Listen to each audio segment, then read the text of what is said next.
Un grand merci pour votre accueil chaleureux, dont je ne doutais pas, mais que je suis heureux de vivre.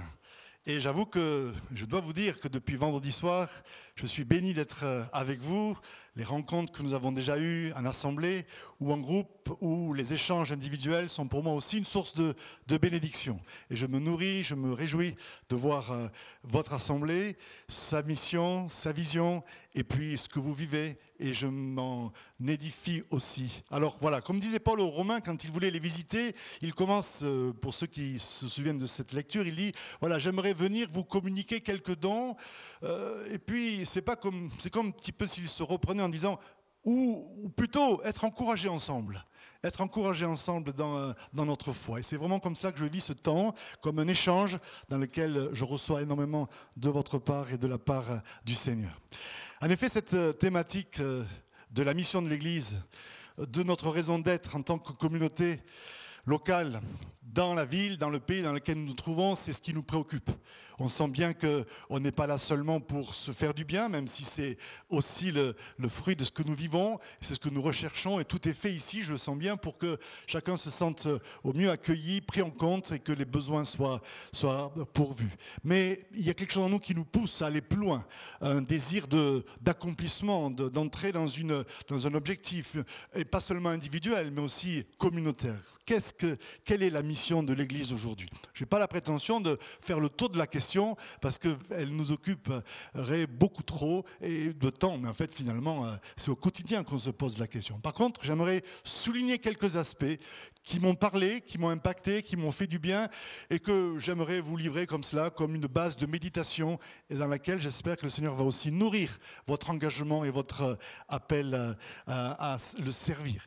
Et pour cela, je vais lire et citer un premier texte de l'épître de Paul aux Romains, chapitre 1er, dans son introduction, qui est comme d'habitude très longue. Alors, il n'y a pas que des introductions de Paul qui sont longues, il y a aussi ses développements. Et bon, alors on s'y perd un peu parfois, mais de cette introduction où il salue l'église de Rome qu'il veut visiter, j'extrairai un verset. Ce verset, c'est le verset 5. Alors pour ceux qui veulent noter, c'est Romains chapitre 1 et juste le verset 5 où il dit, et c'est une déclaration que j'aimerais que nous fassions nôtre aujourd'hui, peut-être plus que jamais. Cette déclaration nous dit, nous avons, alors Jésus-Christ, par qui nous avons reçu la grâce et l'apostolat, afin d'amener en son nom à l'obéissance de la foi toutes les nations.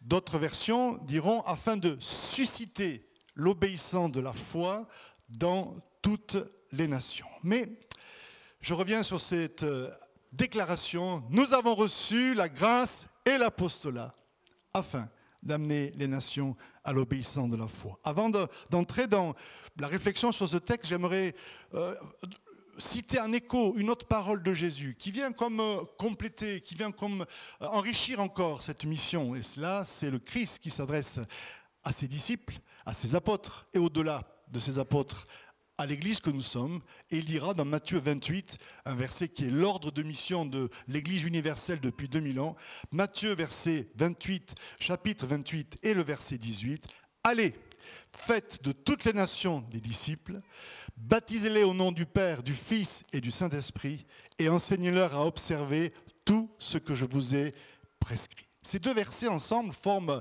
un fondement d'une richesse inouïe pour nous dire, voilà, quelle est notre mission, quel est notre projet, quel est notre but en tant qu'Église? Alors peut-être que certains se diront, oui, mais là, en quoi est-ce que ça va toucher mon quotidien? En quoi est-ce que je suis concerné par des paroles aussi nobles, aussi un objectif aussi élevé? On va essayer justement de voir que cette mission-là, c'est la mission de l'Église comme un corps à laquelle chacun d'entre nous participe de manière unique, de manière essentielle, et participe pleinement, sans aucune réserve, avec les dons, avec les talents, avec l'identité que Dieu nous a donnée. Alors qu'on soit jeune, qu'on soit moins jeune, qu'on soit retraité, qu'on soit actif, qu'on soit en responsabilité ou dans une situation peut-être qui nous semblerait différente, que l'on soit qu'on découvre la foi ou qu'on ait un parcours avec le Seigneur qui date de quelques années. J'imagine ici qu'il y en a quelques-uns qui, comme moi, commencent à compter les années de marche avec Dieu. Bon, eh bien, où que l'on en soit, à quelque étape que l'on soit, cette parole, j'espère, va pouvoir nous aider, nous fortifier et dynamiser notre quotidien. J'aime beaucoup ce texte de Romains parce qu'il reprend ce qui pour moi est comme des fondamentaux dans la révélation de Dieu. En tout cas pour ma vie, ça a été des fondamentaux qui ont constitué comme des piliers, 3 piliers. Il commence en disant « Nous avons reçu la grâce ». Amen. Et là tous les chrétiens disent « Amen », bien sûr, parce que on verra que ce n'est pas si facile, hein, c'est pas si simple. Mais enfin, nous avons reçu la grâce. Et c'est vrai qu'en ce qui me concerne, j'ai reçu la grâce de Dieu. J'avais un peu moins de 16 ans, ou peut-être 20, bon voilà, peu importe quel est moi. Et je suis né dans un foyer chrétien. Mes arrière-grands-parents ont commencé à entraîner la famille dans l'église, connaissant la découverte de l'évangile. Mes grands-parents ont été engagés dans leur église, mes parents ont été pasteurs, et moi à l'époque je n'étais pas encore pasteur, mais voilà, j'étais dans un foyer où je baignais dans l'atmosphère chrétienne. Et je voyais bien l'intention de Dieu, je voyais bien ce que Dieu attendait de moi. Et ça me touchait, je voulais y adhérer, je voulais faire ce qui me semblait de tout nécessaire pour y entrer, pour satisfaire ce qui me semblait être des exigences. Non pas que mes parents m'avaient imposé des lois, non, mais moi je sentais bien qu'il y avait un idéal là auquel j'étais appelé à répondre. Mais pour autant, quelque chose en moi m'arrêtait, me freinait et m'empêchait jusqu'au jour où, comme Paul le dit ici, j'ai reçu la grâce de Dieu. Et ça a été le fondement de ma vie, de ma relation avec Dieu, comme beaucoup d'entre nous. Ici, je suis passé d'une compréhension de la religion, de la morale, à une vie intérieure qui donne la force de vivre pour Dieu et selon Dieu. Après, dans les années qui ont suivi, cette affirmation, nous avons reçu l'apostolat. Alors là, je rassure tout le monde, l'apostolat, ce n'est pas réservé à une élite, à quelques-uns, c'est en d'autres mots la mission, le mandat. Alors, chaque fois que je vais employer ce mot apostolat, entendez, mission, mandat, ça nous parle. Hein. Chacun de nous cherche un petit peu à savoir quelle est la mission de sa vie. On a toutes sortes de séminaires et de rencontres, de formations dans lesquelles on est encouragé à découvrir son identité, découvrir sa mission et même formuler son énoncé de mission. Et c'est tellement important de savoir pourquoi on existe. Et c'est ça l'apostolat, c'est pourquoi l'Église existe, l'Église dans son ensemble. Et j'ai découvert cette dimension-là, avec tout ce que ça implique dans l'organisation de l'Église, et notamment pour les plus habitués à la lecture de la Bible, avec tout ce que ça implique dans la structure de l'Église, à travers la diversité des ministères, puisqu'il a donné les uns comme apôtres, les autres comme prophètes, les autres comme évangélistes, pasteurs et enseignants, et qui ensemble contribuent à l'édification de l'Église pour qu'elle accomplisse sa mission. Et ça a été pour moi un sujet de réflexion qui m'a amené à beaucoup de remises en question, et puis à des alignements, à des choix, des décisions, et qui reste encore un objectif à atteindre, un mystère quelque part à découvrir. Nous avons reçu la grâce, pour moi c'était un pilier, puis à côté il y avait l'autre pilier, l'apostolat, comme je viens de l'évoquer. Et puis plus tard, j'ai découvert que le champ de mission qui nous est donné, c'est bien le monde dans lequel nous sommes. L'Église n'existe pas pour elle-même, elle n'est pas à son service. Il y a bien sûr beaucoup de choses qui sont faites pour que les besoins de chacun soient pourvus, pour que chacun soit accompagné, chacun trouve ce qui lui est nécessaire. Pour autant, notre raison d'être n'est pas d'être entre nous, bien sûr. Et comme ça a été évoqué il y a quelques instants, notre volonté, c'est d'atteindre, d'être ensemble pour atteindre les communautés, les territoires dans lesquels nous vivons, parce que nous voulons voir l'Évangile gagner du terrain. Et cette réalité, pour moi, elle a pris un sens particulier avec ce que on appelle chez nous, dans notre vocabulaire, la vision du royaume de Dieu. Le fait que Dieu est souverain dans chaque domaine de notre vie et qu'il a un plan, qu'il a une dynamique, qu'il a un projet, qu'il a une intention, pas que pour notre vie spirituelle individuelle, mais aussi pour notre vie professionnelle, nos engagements, qu'ils soient entrepreneuriaux, économiques, qu'ils soient politiques, associatifs, et pour que là où nous nous trouvons, dans les sphères où Dieu nous envoie, nous puissions le servir, et nous puissions amener sa présence et voir son royaume grandir. Le but, ce n'est pas que l'Église grandisse seulement, mais qu'à travers l'Église, le royaume de Dieu, c'est-à-dire sa présence. Et que Paul décrit, c'est quoi le royaume de Dieu? C'est beaucoup de choses, mais à quoi est-ce qu'on le reconnaît? Quelle est son odeur? Quelle est sa particularité? Quels sont ses traits distinctifs? Et Paul nous dit, à l'occasion d'un texte de Romains où les gens se disputaient sur des opinions théologiques, éthiques, différentes, et s'opposaient à travers cela. On dit, non, non, non, on n'est pas là pour ce genre de discussion. Le royaume de Dieu, c'est la justice, la paix et la joie par le Saint-Esprit. Et c'est son message, c'est de ces parfums, c'est de ces réalités que nous sommes porteurs partout où nous nous trouvons, quelles que soient les sphères. Et cette mission nous donne de l'espérance. Et je crois que nous devons être renouvelés dans l'espérance que notre territoire, notre ville, l'île métropole, notre région, notre pays, nos nations sont appelés à être remplis de la présence de Dieu. Un jour, la gloire de Dieu, la connaissance de la gloire de Dieu couvrira la terre entière comme l'eau couvre le fond des mers. Il n'y aura pas un espace, il n'y aura pas un millimètre carré. Excusez-moi, je ne suis pas très scientifique, donc pour moi, le millimètre carré, c'est la plus petite mesure que je connaisse. Alors, pour les plus doués ici, vous pouvez décliner. Il n'y a pas la plus petite surface, le plus petit volume sera rempli, saturé de la présence de Dieu. Nous allons vers cela. Nous allons vers la venue du royaume de Dieu. Et il faut l'entendre. Il faut qu'on soit renouvelé dans cette vision-là. Beaucoup de chrétiens, finalement, sont tellement soucieux de savoir comment les choses vont se passer, quels sont les événements, surtout les événements de la fin. On se dit, ah là là, bon, il faut bien se préparer, il faut bien... Et du coup, ce qui occupe notre horizon souvent, c'est un ensemble d'événements et plutôt catastrophistes. On parle de persécution, on parle de difficultés, on parle de tensions. Et puis, alors là, les médias sont là pour en rajouter, avec le lot de craintes, de peurs et d'anxiété qu'elles nourrissent. Alors, je ne fais pas le procès des médias, mais je crois qu'à travers l'accumulation et le passage en boucle des informations, souvent assez pessimistes, ça crée quelque chose dans nos vies, une pression de crainte, de peur, d'anxiété, alors que nous connaissons l'espérance. Et puis nous avons aussi, face à cela, des remèdes. C'est le Christ qui nous dit, ne vous inquiétez de rien. Alors certains diront, oui, mais ça c'est pour les naïfs, ça. C'est pour les naïfs, ceux qui croient, ceux qui vivent dans un monde de bisounours, mais ce n'est pas le monde d'aujourd'hui, ça. Vous croyez que Jésus était naïf à ce point? Non, il nous montre que les temps que nous vivons, bien sûr, et que nous vivrons, ne sont peut-être pas faciles. Et la Bible parle de la souffrance. La Bible parle des confrontations. La Bible parle de cette réalité à laquelle nous sommes confrontés. Mais au sein de cela, elle nous parle d'une espérance. L'espérance que son règne vient. L'espérance que sa présence peut nous transformer. Que sa présence peut nous guérir. Sa présence peut nous porter et nous donner la force de traverser victorieusement toutes les circonstances que nous connaissons jusqu'au jour bienheureux de son retour.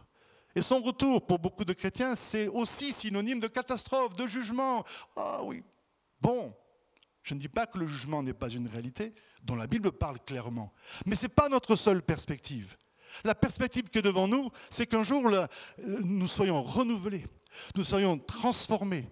Et pas seulement nous, mais aussi notre terre. Et oui, et que ainsi cet univers soit transformé, transcendé, sublimé par sa gloire. Le mal en sera extirpé et il habitera au milieu de nous. Il habitera au milieu de son peuple, des nations rachetées. Il n'y aura plus de larmes, il n'y aura plus de pleurs, il n'y aura plus de cris. Ces choses, il n'y aura plus de mort. Ces choses auront disparu. Et Dieu dira, voici, je fais toutes choses nouvelles. Et Dieu sera au milieu de son peuple. Et nous vivrons l'éternité au maximum de notre potentiel, au maximum de notre destinée, dans une communion parfaite qui nous unira les uns aux autres et dans la révélation de Dieu, parce que nous le connaîtrons. Pendant l'éternité, nous passerons l'éternité à le connaître. Vous savez cela? Nous passerons l'éternité à le connaître, à le découvrir. Mais quelle vie nous attend? Ce n'est pas juste après la mort, cette vie, elle est déjà en nous par sa présence. C'est son royaume qui vient. Et c'est ce pourquoi nous prions, que ton règne vienne. Nous avons une espérance. Et ce matin, c'est cette espérance que j'aimerais ranimer dans nos vies. Nous ne sommes pas là pour rien. Nous ne sommes pas là dans une parenthèse, un mal nécessaire, un temps dans lequel il faut bien subir ce qu'on doit subir, en se cachant, en se camouflant le plus possible, en se protégeant pour que, enfin, un jour, on puisse connaître la vraie vie dans sa présence. Non. Aujourd'hui, cette espérance qui nous anime, elle nous transforme, elle nous envoie dans la nation pour que là où nous sommes, même si le mal grandit, son royaume grandisse. Sa présence, est-ce que tu as de l'espérance pour l'univers dans lequel tu te trouves, pour ton entreprise, pour ton bureau, pour ton école, pour ton cercle de relations, pour ton quartier, Vous allez prier pour les quartiers, vous allez prier pour avec les groupes de maison. Quel est le but? C'est que l'évangile pénètre ces sphères, pénètre ces territoires, pénètre les vies, mais pénètre aussi les structures dans lesquelles nous vivons pour les transformer, pour plus de justice, pour que tout ce qui est marqué par l'injustice et la souffrance, y compris sur le plan politique et social, soit renouvelé, soit guéri, parce que c'est le projet de Dieu d'amener son règne. Alors, la grâce d'un côté, l'apostolat de l'autre. Et puis cette vision de l'évangile qui pénètre les nations, c'est-à-dire finalement la croissance du royaume de Dieu, tout ça dans ce verset de Paul, c'est rassemblé. Ce n'est pas comme ça des piliers qui sont posés de manière désordonnée, un peu disloqués. Non, ça se combine ensemble. Et c'est ça qui m'a touché.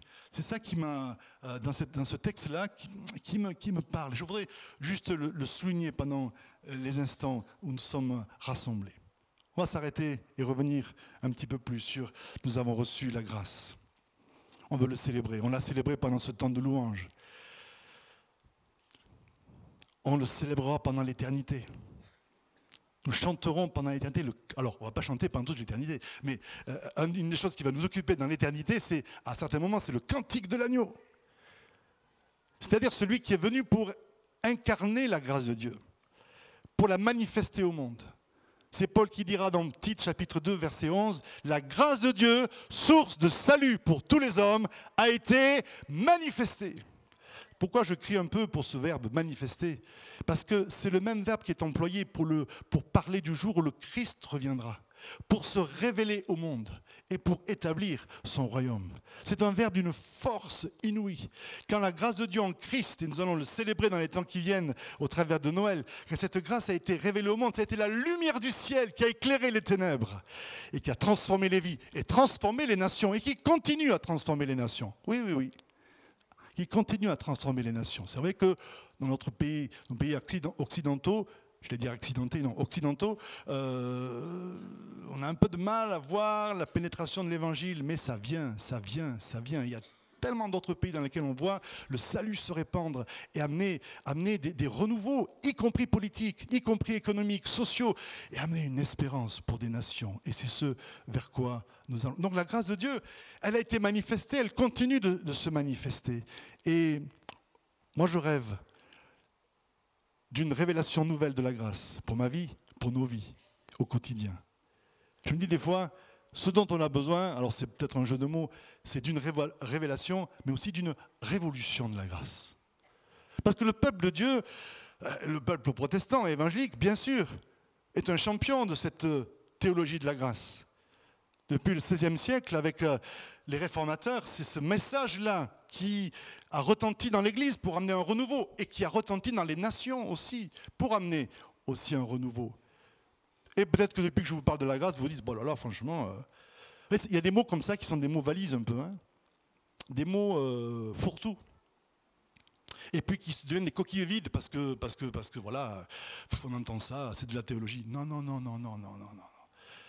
J'ai pas d'autres mots, alors on peut parler de l'amour inconditionnel de Dieu. Oui, d'accord, ça c'est plus à la mode, c'est plus accessible, très bien, mais parlons-en. Le fait que Dieu nous aime. Il nous a aimés avant la fondation du monde, il nous a aimés au point de nous attirer à lui, et il continue de nous aimer tout au long de notre marche. Beaucoup de croyants, quand ils viennent au Seigneur, découvrent la grâce de Dieu et son amour inconditionnel, puis finalement, avec le temps qui passe, on a l'impression que ce don gratuit qu'on a reçu, il faut le rembourser. Il faut être à la hauteur. Alors il faut prier. Bien sûr qu'il faut prier. Il faut lire sa Bible. Bien sûr qu'il faut lire sa Bible. Il faut obéir. Bien sûr qu'il faut obéir. Il faut témoigner. Bien sûr qu'il faut témoigner. Et tout cela, ça devient des fardeaux qui s'accumulent sur nos vies et qui finissent par peser et nous priver de la liberté dans laquelle la grâce de Dieu veut nous entraîner. Alors vous me direz, ah oui, c'est ça, d'accord. La grâce, c'est la tolérance, c'est le laisser aller, quoi. J'ai des amis comme ça, quand on me parle de la grâce, et ça m'a toujours surpris, mais ça m'interroge parce que je peux être comme ça aussi, qui me disent, mais la grâce, oui, mais pas trop, hein, pas trop. Comment pas trop ? La Bible parle de grâce sur grâce. Là où le péché abonde, la grâce surabonde. Puis-je mettre un terme à la grâce de Dieu, des bornes? Non, elle est sans limite, et heureusement. Mais pour bien comprendre cela, il faut souligner que cette grâce n'est pas un prétexte, n'est pas un chèque en blanc pour la médiocrité, pour le laisser aller. Paul dit dans Tite, la grâce de Dieu, source de salut pour tous les hommes, nous enseigne à renoncer, je ne vais pas dans le détail, mais à renoncer à ce qui est contraire au projet de Dieu, pour vivre.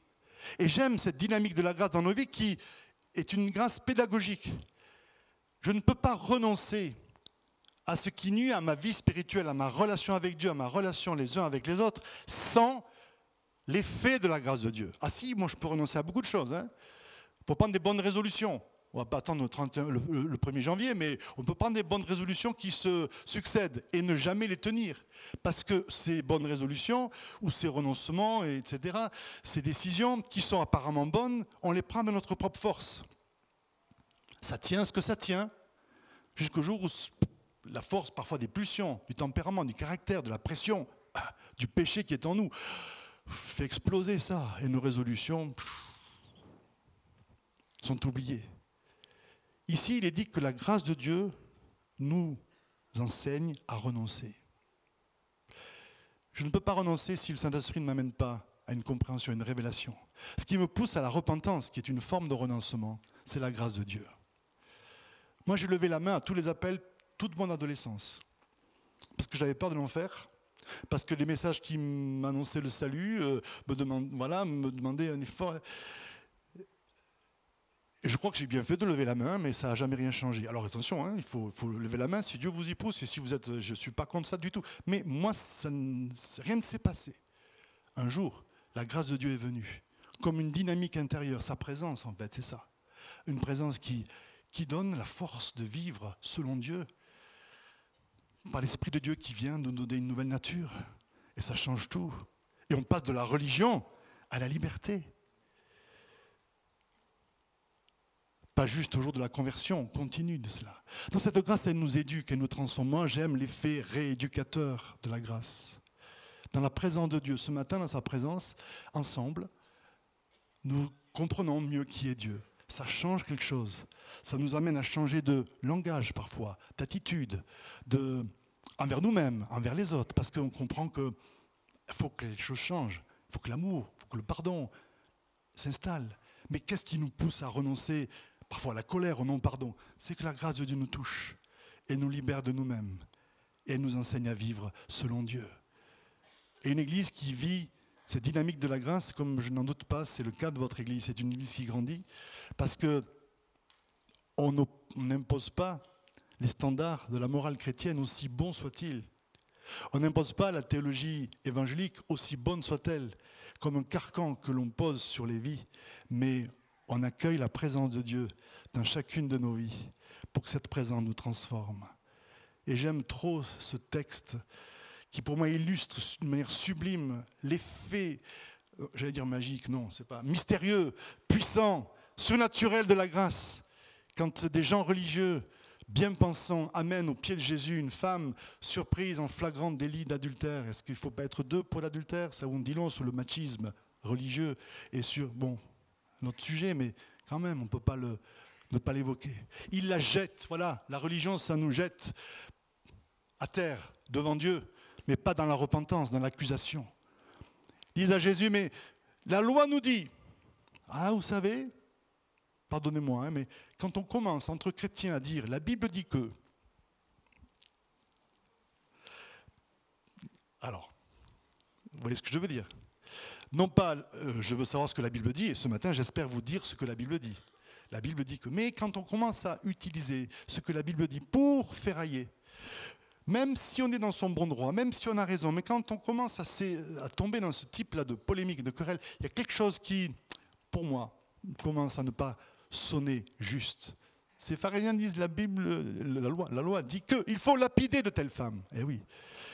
Le légalisme, c'est placer les principes, c'est placer la loi, qui est juste, qui est bonne, mais c'est placer cela sur les épaules de l'humanité. C'est mettre cela comme une barrière entre Dieu et nous. Et quand on arrive à dépasser cette barrière, alors on peut accéder à la présence de Dieu. La grâce, c'est le Fils de Dieu qui vient dans un monde pécheur, qui ne craint pas de se fondre avec la masse, qui ne craint pas de s'identifier avec les pécheurs sans jamais commettre de péché. Je suis toujours bouleversé de voir que le Christ, l'homme le plus saint, le plus juste, le plus beau, sur tous les plans, spirituellement, je ne parle pas physiquement, mais spirituellement, moralement, le plus beau, l'homme le plus saint, S-A-I-N, le plus saint, S-A-I-N-T, que la terre n'ait jamais porté, l'incarnation, le reflet même de la gloire de Dieu, c'est vers lui que couraient tous les exclus, tous les bâtons, mais tous ceux qu'on montrait du doigt, tous ceux qu'on jetait aux pieds de Dieu pour amener le jugement. C'est vers lui qu'on courait. Parce qu'il était l'incarnation de la grâce de Dieu. À cette femme qui est à ses pieds, il ne dira pas « Attention, c'est pas bien, tu vois ce qui se passe ?» Non, il lui dit « Je ne te condamne pas, va et ne pêche plus. » Vous allez me dire « Oui, mais justement, cette parole-là, va et ne pêche plus, mais comment est-ce qu'elle va faire ?» Oui, mais dans sa présence, cette femme reçoit non pas un ordre qui lui tombe dessus, elle reçoit une dynamique de vie. Elle reçoit l'amour de Dieu incarné en son Fils. Et elle reçoit la force de ne plus jamais retomber dans le péché. Et elle commence une nouvelle vie. C'est l'Évangile. C'est l'Évangile. Et c'est comme ça que tous nos renoncements ont lieu. La grâce de Dieu, source de salut pour tous les hommes, a été manifestée. Elle nous enseigne à renoncer et à vivre. Ah oui, il faut vivre aussi, hein. Beaucoup de chrétiens passent leur vie à renoncer. Ils renoncent. Ça devient étouffant pour eux-mêmes et souvent, malheureusement, pour ceux qui les entourent. Et on est tous un peu comme ça si on ne veille pas. J'aime cette dimension de la grâce qui nous amène à renoncer à ce à quoi nous devons renoncer et à vivre pleinement dans l'abondance de Dieu, en accord avec son plan, avec sa volonté, en plénitude et en pleine liberté. Il n'y a pas de source de motivation pour la sainteté. Il n'y a pas de source de motivation pour le service plus fort que la grâce. J'ai souvent dit, en prenant un risque, à tous ceux qui étaient engagés à mes côtés ou à nos côtés dans les différentes églises ou les différents cercles dans lesquels je me trouvais, si ce que vous le faites par obligation, par sens du devoir, par responsabilité, et puis on peut allonger la liste, même par perfectionnisme. Moi, j'étais j'espère pouvoir dire, j'étais un champion du perfectionnisme. Alors, on aime tous la qualité, évidemment, mais ça peut prendre le dessus. J'ai mené une vie compliquée, parfois à mon épouse, souvent à mes enfants, et aussi aux équipes avec lesquelles j'ai travaillé. Alors, il n'y avait pas que ça. Il y avait de bons moments, mais par moments, je sentais bien qu'il y avait une pression intérieure pour atteindre le but du mieux possible, qui faisait que je mettais des principes. Moi, j'aime les principes. Et quand je dis ça, je le dis sous forme de repentance, hein, pas sous forme de fanfaronnade.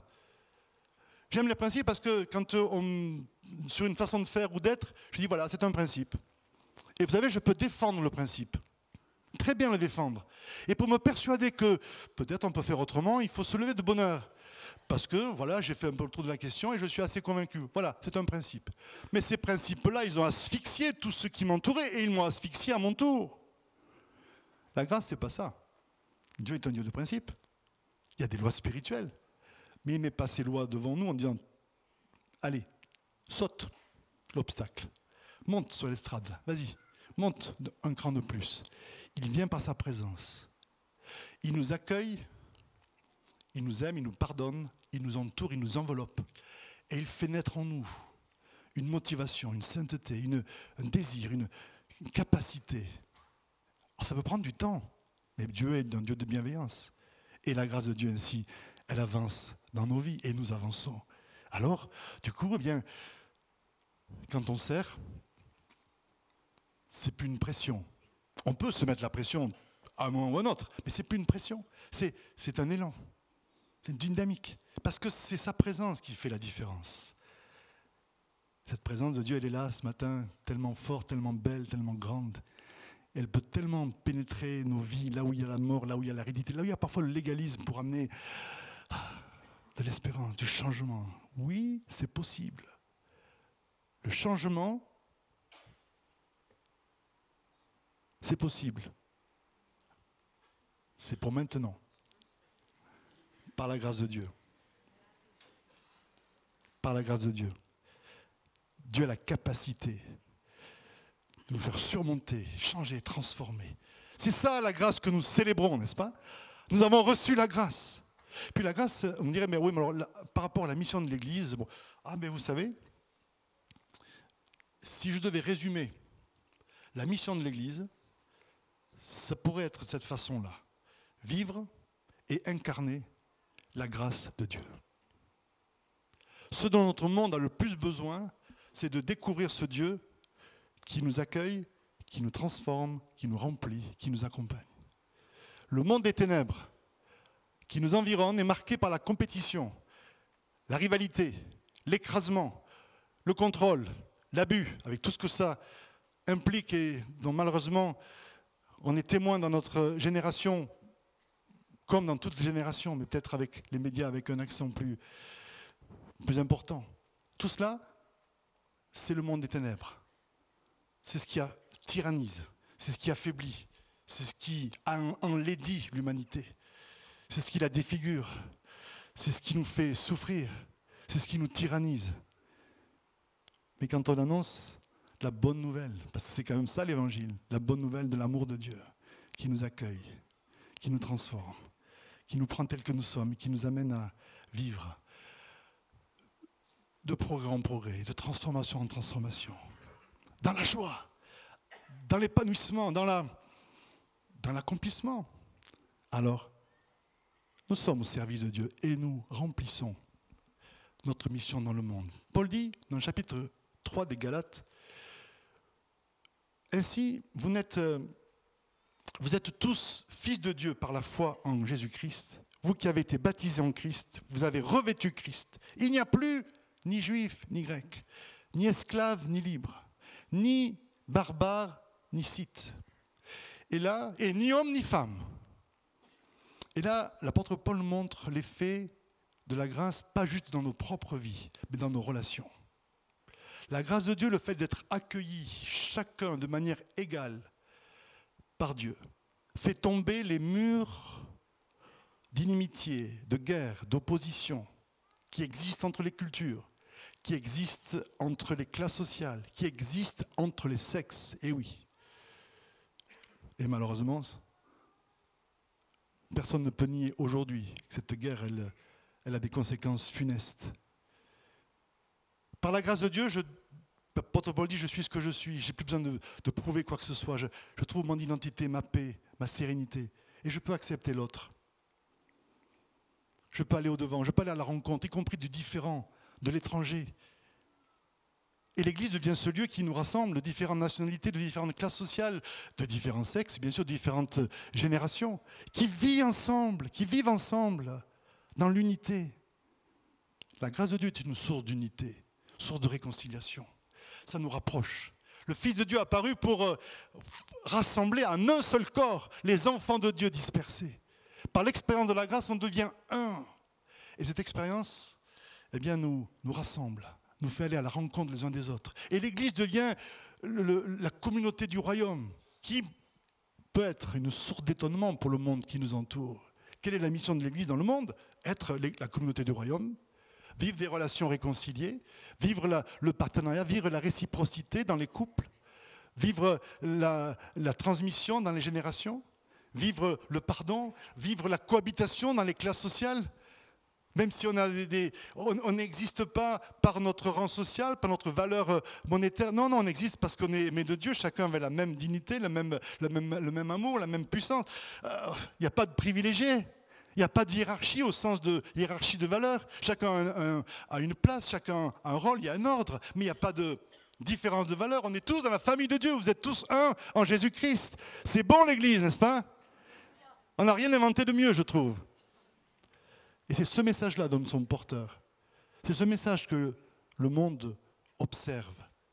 Jésus a bien dit que c'était le vecteur de l'évangélisation le plus puissant. À ceci, tous connaîtront que vous êtes mes disciples si vous avez de l'amour les uns pour les autres. Alors pas nécessairement un amour, allez, d'être un peu désagréable, dégoulinant, vous savez, de mièvrerie. Et puis non, c'est pas de ça. On dit un amour avec des émotions qui s'expriment, et c'est juste. Mais l'unité qui nous rassemble, le fait de vivre cette réconciliation, fait de nous une communauté du royaume. Mais ça, c'est le message de la grâce. Et pour terminer sur ce point, parce que c'était mon premier point, mais la grâce a une portée sociale, politique, qu'on n'imagine pas. C'est le mandat que nous avons reçu, le mandat apostolique, pour le simplifier au maximum, mais sans l'affaiblir. Ce mandat-là, c'est de porter le message de la grâce, de l'incarner là où nous nous trouvons. La première fois qu'on voit le mandat apostolique apparaître dans le Nouveau Testament, c'est quand Jésus dit à ses disciples « Qui dites-vous que je suis ?» Bonne question. Pierre dit « Tu es le Christ, le Fils du Dieu vivant. » Et Jésus répond « Tu es heureux, fils de Simon. C'est pas la chair, c'est pas ta compréhension naturelle qui t'a fait dire cela, mais c'est la révélation de mon Père qui est dans les cieux. Alors tu es Pierre. Et sur cette pierre de la révélation de qui je suis, la révélation de la grâce, je bâtirai mon Église. Le fondement de la grâce, c'est le fondement des apôtres et des prophètes parce qu'ils sont porteurs du message de la grâce. Et la famille de Dieu se rassemble et développe une culture de la grâce. Et j'aime ce que Dieu est en train de faire dans nos églises, ce qu'il fait dans votre église, de toute évidence. C'est que cette culture de la grâce, culture de l'honneur, culture de l'accueil, c'est ce qu'on ressent, c'est ce qu'on vit, et c'est ce qui montre au monde la pertinence et la force de l'Évangile. Et puis, Jésus continue en disant « Je bâtirai mon Église ». L'Église, vous savez, quand il emploie le mot, c'est le mot ecclésia. Beaucoup le savent ici, bien sûr. Je ne dis pas ça pour être le savant, pour faire le savant, mais parce que il y a quand même quelque chose qu'on n'a pas toujours compris dans cette compréhension de l'Église. Nous, l'Église, c'est quoi? C'est l'action cultuelle, c'est parfois, malheureusement, le bâtiment dans lequel on se retrouve, c'est aussi la communauté, tout ça c'est juste. Mais ça a souvent une connotation, allez, spirituelle, sinon religieuse. Quand Jésus prend le mot Église, il prend un terme du vocabulaire politique de son temps. S'il avait choisi, pour montrer son projet, s'il avait choisi une image religieuse, il aurait dit quoi? Je vais bâtir ma nouvelle synagogue. Oui, c'est le lieu de rassemblement des croyants de l'époque. Je vais bâtir un nouveau temple, bien sûr. Et tout le monde aurait trouvé ça normal. Mais il prend un mot qui est emprunté au langage sociopolitique de son temps. L'ecclésia, dans le Nouveau Testament et dans le monde grec, c'est l'assemblée des citoyens qui sont appelés hors de la communauté, et non pas hors du monde, comme on l'entend souvent, pour gouverner la cité, pour prendre les décisions pour le bien de la cité. Et Jésus dit, je bâtirai mon ecclésia, je bâtirai mon église. C'est-à-dire que dès le début, il avait comme intention que la communauté des croyants soient au service de la cité, soient au service de la nation. Et ne s'enferme pas dans une dimension privée, spirituelle, qui affaiblirait la puissance de transformation de l'Évangile. Il avait l'intention que les croyants, comme vous allez le faire vendredi soir, se retrouvent pour prier. Oui, d'accord, mais on ne va pas délibérer, on n'est pas une assemblée de citoyens. Et, si, aussi. Citoyens du ciel, citoyens de la terre. Et quand vous allez prier pour vos territoires, quand vous allez prier pour vos quartiers, vous allez exercer ce gouvernement spirituel auquel vous êtes appelés. On prie pour bénir, on prie pour le salut, on prie pour la guérison, on prie. Et tout ça, ça amène le royaume de Dieu. Et c'est une façon de régner. Et oui, parce qu'on pense, ah oui, gouvernement, régner, royaume de Dieu, ça y est, l'Église va prendre le pouvoir. Mais pas du tout, mais pas du tout. Nous sommes appelés à régner, vous savez. Paul dit dans Romains 5, à comme les plus fortes raisons, ceux qui reçoivent le don de la grâce et de la justice, régneront-ils dans la vie par le Seigneur Jésus-Christ. Et tout le monde se dit, ah, le règne, c'est pour plus tard. Oui, oui, bien sûr, c'est pour l'éternité, mais c'est déjà maintenant. Pas dans une prise de pouvoir, pas dans une façon de contraindre ceux qui nous entourent. Non, non, non, non. Le Christ est venu pour donner le mode du service, le mode du règne, pardon, et de l'autorité. Et il dit que le plus grand parmi vous soit votre serviteur. Et l'Église exerce son règne dans la société dans un esprit de service, en cherchant à répondre aux besoins, en accompagnant, en aimant, en témoignant, en priant. C'est une façon d'exercer son mandat apostolique. C'est une façon d'exercer l'autorité. Vous me direz, mais c'est un peu faible ça. Oh non, non, non, non, non. Je bâtirai mon église et les portes de séjournement ne prévaudront pas contre elle. Ça veut dire que Jésus n'avait pas en vue quelque chose de mièvre. Hein, Il avait en vue une armée de combattants, mais pas avec les armes habituelles. Une armée de combattants par l'amour, par le service, par une autre culture. Vous savez ce qui a mis en déroute l'enfer au moment de la croix? Ce ne sont pas les myriades d'anges que Pierre aurait tellement aimé appeler au secours de son Seigneur, en disant, c'est pas juste, c'est pas possible, devant l'injustice pénale la plus inadmissible de l'histoire. Pierre, on le comprend, on dit, ah, il va prendre son épée. Et Jésus dit, tu crois que je ne pourrais pas appeler des myriades d'anges, demander cela à mon Père pour qu'il vienne nous secourir, et il le ferait. Donc Jésus n'est pas arrêté parce qu'il est trop faible, trop mou. Il est arrêté parce qu'il donne sa vie. Personne ne la prend, ne me prend ma vie, je la donne. Personne ne me l'ôte, je la donne. Et ainsi, en allant, comme il le dit lui-même, comme une brebis qui va à la boucherie, en incarnant la compassion de Dieu, en incarnant l'amour ardent de Dieu pour l'humanité. Parce que Dieu a des transports d'allégresse pour nous, vous le savez ça? Son cœur est débordant d'affection, il y a des transports d'amour. Vous savez, quand vous êtes avec vos enfants, vos petits-enfants, vos parents, vos oncles, vos tantes, je ne sais pas, enfin en tout cas dans des cercles proches, vos amis, parfois il y a des moments, alors moi je pense à mes petits-enfants, je pense à mon épouse aussi, d'abord, il y a des moments où on est submergé par une vague d'amour, de passion. Imaginez la force de l'amour de Dieu pour nos vies, des transports d'allégresse. Il est là, il attend le moment où il peut déverser en nous cet amour-là. Et quand Jésus donne sa vie, c'est cet amour-là qui se manifeste. Non pas par la prise de pouvoir et par l'autorité, mais par le don de soi. Et c'est ça qui a fait que le Christ a reçu le nom qui est au-dessus de tout nom. C'est cet amour-là, cette incarnation de la grâce qui a défait les accusations, les actes d'accusateur du diable, qui a défait son pouvoir. Le diable ne peut rien contre la proclamation et l'incarnation de la grâce de Dieu. L'enfer tremble quand nous nous pardonnons.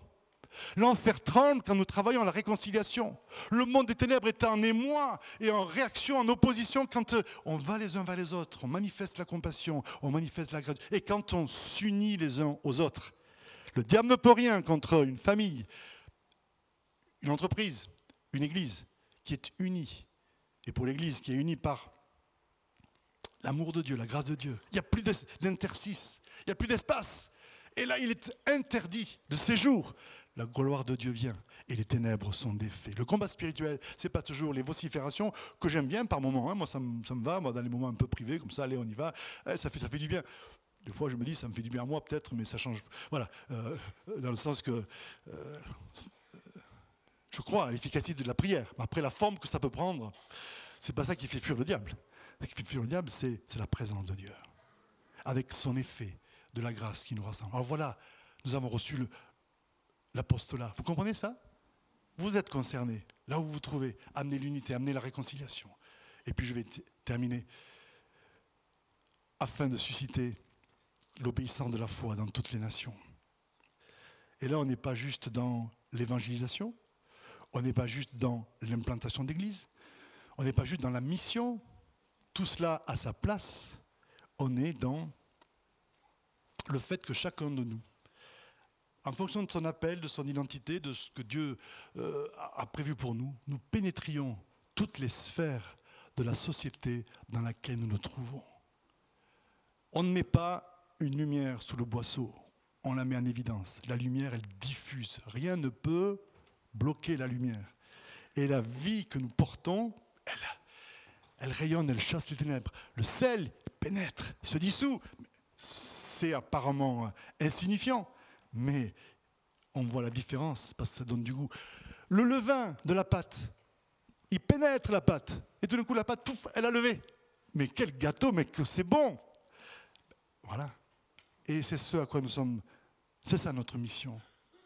Je ne parle pas d'infiltrer, je parle d'être présent, de vivre pleinement son appel et d'être conscient. C'est ça, mon but c'était ça, c'est de nous rendre conscients que nous participons tous à cette mission, d'incarner, de répandre la grâce de Dieu. Et que l'apostolat, c'est notre œuvre. Cette Église a une dimension apostolique indéniable. C'est notre sujet, mais enfin, c'est la suite.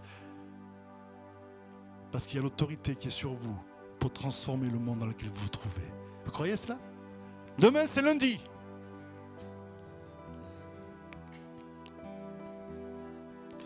Et oui, c'est l'occasion de porter cette autorité, ce mandat, et de vivre la grâce là où vous êtes, et de voir les ténèbres chassées, de voir la justice s'installer. Quel est notre rêve? Bien sûr que l'Église grandisse, que les croyants soient multipliés, mais pas seulement. Que les croyants multipliés imprègnent les lieux où ils sont de la présence de Dieu pour y amener le salut et la guérison sur un plan individuel, sur un plan structurel, par la justice que Dieu veut voir régner au milieu des hommes et par le salut qu'il veut répandre. C'est notre prière, c'est notre vœu. Amen. Est-ce qu'on peut reprendre ce verset ensemble pendant que la musique continue, juste pour se l'approprier? On peut se lever si vous voulez. Et je ne veux pas vous quitter sans vous inviter à dire ces paroles que je vais rappeler. Elles vont peut-être s'inscrire, je ne sais pas. Nous avons reçu, vous pensez nous, mais vous pensez à je. Nous avons reçu la grâce. Et là, j'insiste. Si vous pensez qu'il faut encore un peu élargir pour que la grâce de Dieu se révèle dans vos vies, allez-y. Le Seigneur peut révéler sa grâce dans des domaines insoupçonnés, peut amener là dans vos maisons, ici dans ce lieu, des dimensions de guérison et de libération, parce que la grâce de Dieu, c'est cela qui nous libère. Et quand on dit nous avons reçu la grâce, ce n'est pas de la prétention, c'est une prière, c'est une supplication. Seigneur, j'ai reçu, oui, mais je veux recevoir encore la grâce. Nous avons reçu la grâce et l'apostolat. Et c'est vrai pour chacun. Et on avance dans la foi, afin d'amener l'obéissance de la foi dans toutes les nations. On le dit ensemble.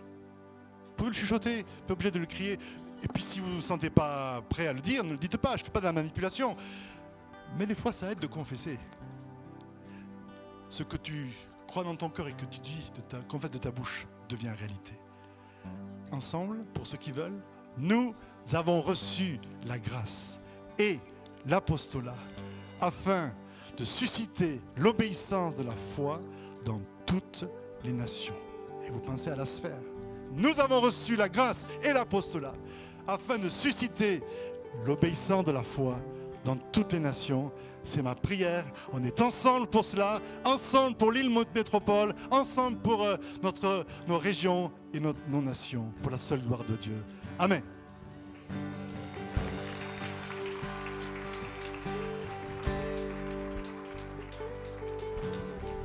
On va chanter ce chant qui dit combien Dieu est grand. On va le proclamer de tout notre cœur.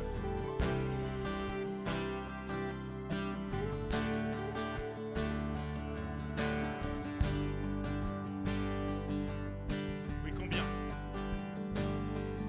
Combien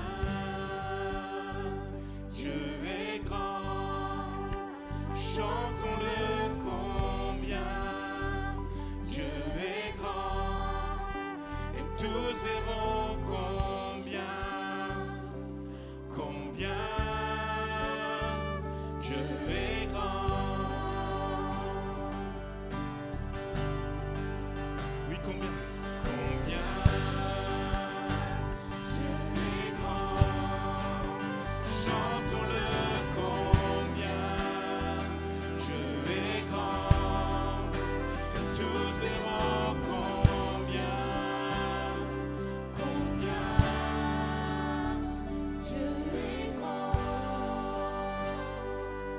musique va continuer, on va reprendre ce chant sans aucun problème. Je voudrais qu'on puisse aujourd'hui se positionner par rapport à ce que nous venons d'entendre et particulièrement peut-être des personnes qui ne sont pas dans une démarche de foi quotidienne, de progrès quotidien, mais peut-être des personnes qui réalisent que plus que jamais, elles ont besoin de venir et de se mettre sous la grandeur de Dieu, qui n'est pas une grandeur étouffante, qui n'est pas une grandeur lourde, épuisante, mais une grandeur libératrice. Je ne m'adresse pas forcément à des chrétiens qui sont là et qui ont leur vie de progrès, mais je m'adresse peut-être à des personnes qui seraient là pour les premières fois ou la première fois. Peut-être des chrétiens qui, en entendant ce message, ont envie de tout à nouveau de revenir à Dieu et de vivre une plus grande profondeur dans leur relation avec Dieu. Je crois à l'importance de poser des moments et des instants comme nous venons ou comme nous le vivons ce matin. Alors pendant que le chant va être interprété, que la louange et le groupe va chanter, si quelqu'un va faire cette démarche de foi, qui nécessite parfois un engagement même physique personnel, venez sur le devant. Descendez du balcon, sortez de vos rangs, venez sur le devant. Et c'est comme une démarche qui consiste à dire, moi je veux de cette vie-là. Moi je veux de cette grâce-là. Moi je veux m'humilier, mais pas dans l'humiliation, mais je veux m'humilier et me mettre sous la grandeur de Dieu. Parce que cette grandeur de Dieu, elle n'est pas là pour m'écraser, mais elle est là pour me relever. Elle est là pour donner une autre dimension à ma propre vie. S'il y a des personnes qui seraient dans cette attitude de cœur, venez le confirmer en venant sur le devant pendant ce chant. Dieu est grand. Dieu est grand, chantons-le, chantons-le combien Dieu est grand, et tous verront combien Dieu est grand. Oui, on le proclame. Combien Dieu est grand. Combien Dieu est grand, chantons-le combien Dieu est grand, et tous verront combien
Seigneur, c'est ta grâce qui vient nous cueillir ce matin, Seigneur Jésus.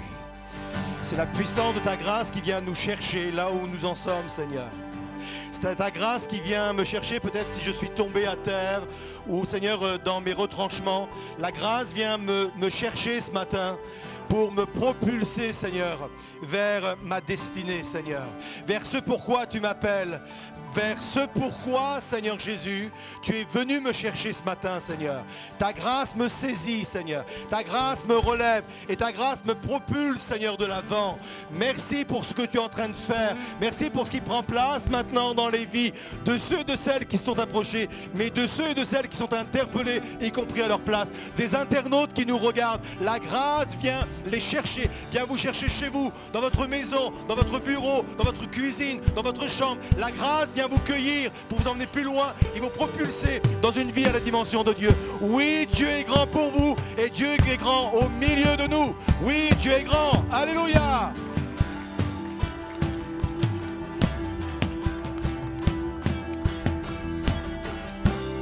On va déclarer son nom est tout puissant.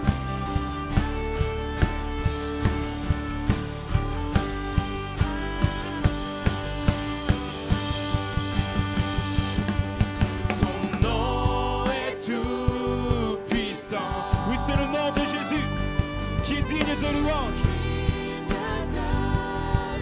Alors je chanterai, chante-le de tout ton cœur. Je chanterai combien Dieu est grand. Oui, proclame-le dans ta vie. Commence à proclamer que Jésus est grand dans ta vie. Son nom est tout puissant. Oui, tu es tout puissant, Jésus. Et digne de louange.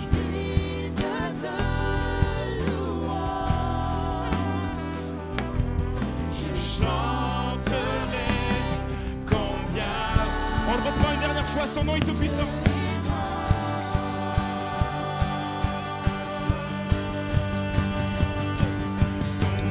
nom est tout puissant. Oui, digne de louange.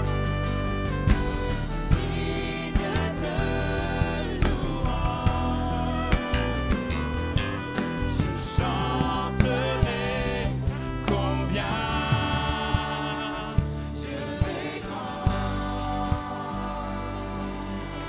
Amen, gloire à Dieu. Vous pouvez prendre place. Je vais peut-être mettre la pagaille dans ce qui n'a pas été prévu, mais peu importe. De tout mon être, alors s'élève un chant.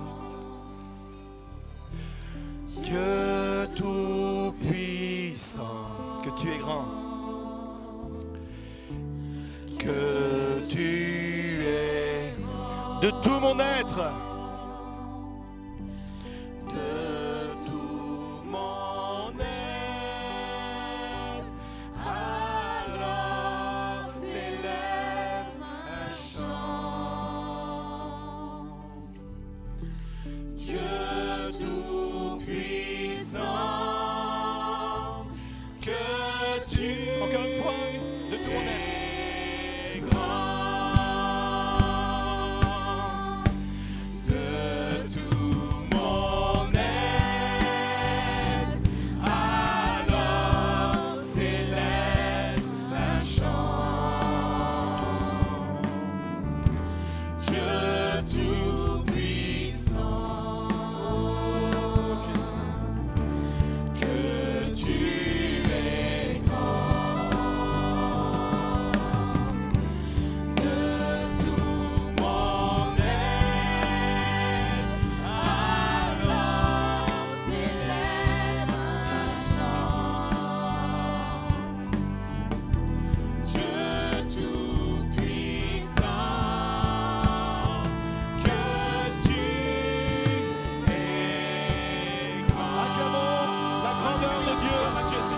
Faisons du bruit pour la grandeur de Dieu.